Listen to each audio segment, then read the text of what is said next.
The 7-2 first place Minnesota Vikings host the 7-2 first place St. Louis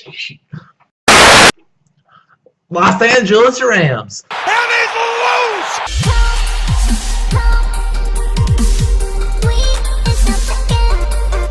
Let's get into it. Hey guys, what's up? Josie back here with another Vikings game preview, and let's talk about this matchup. It's probably the best matchup talent-wise we have to go against all year. So let's talk about it. It should be a very fun game. And so let's start off with the most boring thing, and that would be injuries. So this is going to be an interesting game because both teams are pretty healthy. So I'll start off with the Rams, starting with Sammy Watkins, their wide receiver that they just got from the Bills. He has a foot injury, he's questionable. Roger Stafford, a guard, ankle injury is questionable. That could be a big one. Malcolm Brown has he tore his MCL, so he's out. Derek Carrier, tight end, hamstrings questionable. Robert Quinn, the most notable name on the list, linebacker, or he's most like a stand-up 3-4 defensive end. Illness is questionable. If he's ill, that's pretty big. He can match up and be a big mismatch on the outside. Kevin Davis, linebacker, an undisclosed injury is questionable. Carlos Thompson, linebacker, ankle injury is questionable. Bailey Steadman, head injury is out. Must be a concussion. Trey Jackson, a guard, knee injury is questionable. Brian Randolph, safety, knee questionable. So if those linemen are out, that'd be really big. As we'll get to later, it'll be all about our defense neutralizing their offense. I'll talk about just exactly how good it is in a minute. So let's go to the Vikings, and not a whole lot. Very short list. Andrew Sandeo is the only big one that you worry about. He did not participate at all on Wednesday. Groin hamstring injury. I would assume he will play. He's pretty tough, but if you have to use Anthony Harris, who's on here as well, it won't be that big of a drop-off. But Mike Remmers and Everson Griffin are both listed on here with limited participation. Mike Remmers came back in. I'm assuming he'll play. Everson Griffin already said he will play. So I expect both of those to be in. Anthony Harris's question is had a limited participation. This hamstring injury, I think all these guys will play. Jeremiah Searles, the backup offensive lineman, knee injury, limited participation, and Stephen Weatherly, also a knee injury, but he had full participation. So now, as you can see, the Vikings especially are extremely healthy this point of year, which is very good to see. And hopefully we can keep this up and maybe get another bye week if we get that one of those top 2 seeds. But we'll have to win a lot of games. It all starts against the Rams. So let's start and look at their overall stats. I'll look at some of their players that we have to look at. So overall, their offense, I don't know how, but it's very scary on paper. Believe it or not, they have the #1 ranked offense, averaging 32.9 points a game. Will they get that against us? I don't think so.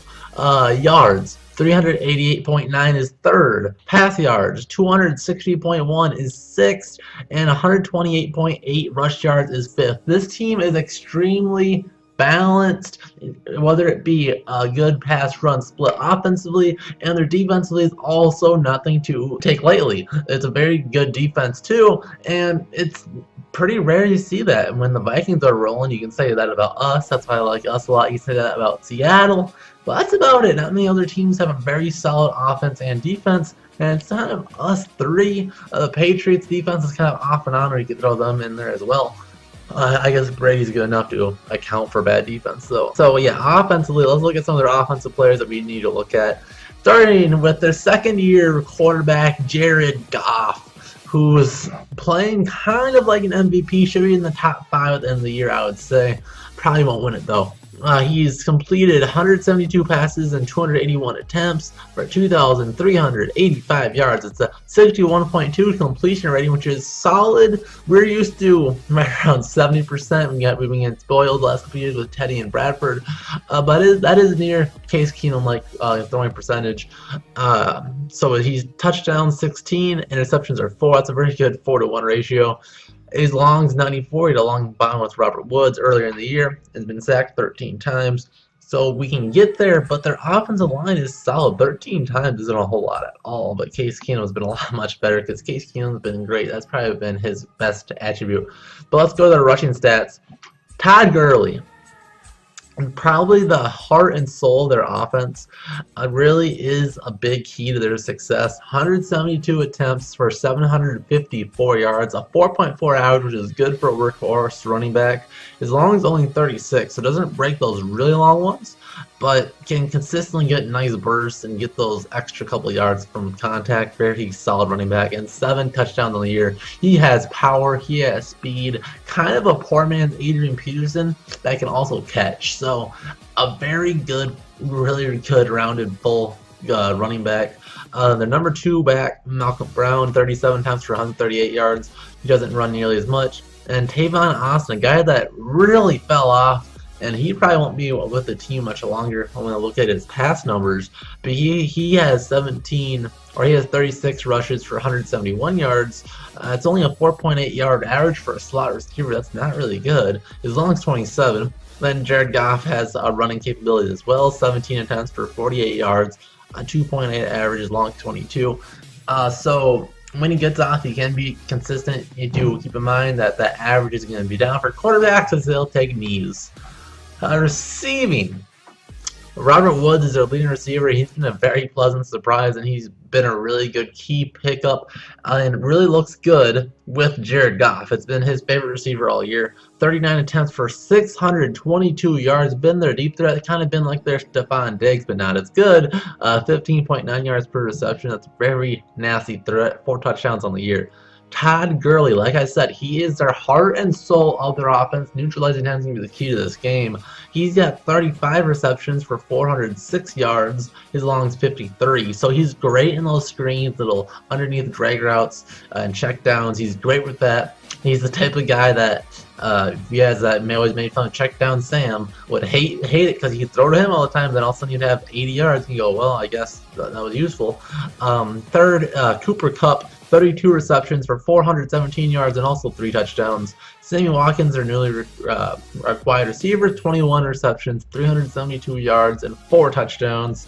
And the last guy that I'll mention is Tyler Higbee, 17 receptions, 209 yards, and touchdowns. So they have all those are over 200 yards receiving. So Goff does spread the ball out quite a bit. They aren't the Vikings where 2 of their receivers probably have 90% of our receptions, but they do spread the ball out. You see those 4 or 5 guys that are with over 200 yards, so all of them can be a threat, especially in those short yard situations when they have 4 wide receivers. You don't know which one will be getting the ball because they all have capabilities of being a decent receiver. So let's look at their defense. And I was surprised when I first looked at this before I recorded, so I would have thought their defense would have been near the top, and their offense was, but their defense is still really good. They're the 3rd ranked defense, only giving up 18 points a game. They give up some yards. They're kind of a bend but don't break style defense. 322 yards a game, which is 14th, so just above average. 204.1 pass yards a game, which is 9th. And 118 rush yards a game, which is 24th. So they aren't, which is very surprising to me. With Aaron Donald, which I'll get to in a little bit, you'd really expect them to be really tough to rush against, but teams have found success. So I think, key to the game number 1, Latavius Murray, Jerick McKinnon combo have to outrush Todd Gurley. If we do that, I think we take the W. So let's look at some of their defensive standouts, and we'll start off with debatably the best defensive player in the whole NFL. Their 3-technique defensive tackle. Madden calls him a defensive end, but that's wrong. Aaron Donald, I believe back-to-back Pro Football Focus #1 player in the whole NFL as far as their Pro Football Focus grade goes. He is a beast. So at the 3-technique, he's already got 22 tackles on the year and 3 sacks, which is really good for 5 sacks and 3 fumbles. So he's kind of all over the place. He's a lot like J.J. Watt, where it's just a man among boys, and it's so hard to get around it. And since he's in the middle of the defense, you really can't. The Vikings might have to do a lot more pitches to the outside. Might be a really big Jerick McKinnon game. A lot of screens. We can beat him at their own screen game. A lot of outside runs, and maybe you can run at him a few times, wear him out, and hopefully help us out in the pass defense so he doesn't get a lot of pressures, because our interior defensive line isn't as good as our exterior this year. But the rest of their defense, Mark Barron's leading the team with 63 tackles. He's got a sack. Alec Ogletree, 57 tackles and 2 sacks. He also has 16 assists. They really like to gang tackle, and Ogletree is one of the men in the middle, so he really gets there and wraps up really good. And they have some interceptions in the year as well. Mark Barron has 3. LaMarcus Joyner, Nicole Roby-Coleman, and Tremaine Johnson all have 2. So the defense can get turnovers. Their offense can shut people down or can outthrow the other team, as they have 7 wins, 2 losses on the year for a reason. So how do we win the game except for just have to outrun them? We have to win the turnover battle. That will be the key. I think our defense might have to come through. I think Zimmer will try to be able to get in Jared Goff's head. Our defense is better than their offense, so we should be able to get a few key plays, hopefully a turnover or 2, and we can win this game. We're at home, so that's another big edge. If Jared Goff can't hear, all of a sudden he sees Everson Griffin, big 9'7" in his face. He throws it up for grabs. Xavier Rhodes on Woods, intercepted, 60-yard touchdown return. Xavier Rhodes. Let's see if I can call that one right. I doubt it, but let's see. If I was be coaching the Rams, I'd say, hey, don't throw whoever 29's covering. He's too good. He won't let the guy get open. I'd say they would probably want to hand the ball off enough, but they want to set up those play action and short passes down the middle. They want to test our linebackers, which are very good, and they want to get mismatches on Trey Waynes, who's improved mightily on the year. So we have one of the best rush defenses, and our linebackers are so good that we can blow up those screens and short passes that I think defensively we really have them set and in a checkmate type situation to where they might have to change up their game plan a bit to really be able to beat us, because they're a screen and run the ball team, and we can shut that out with 2 of the best linebackers in the NFL as far as overall athleticism.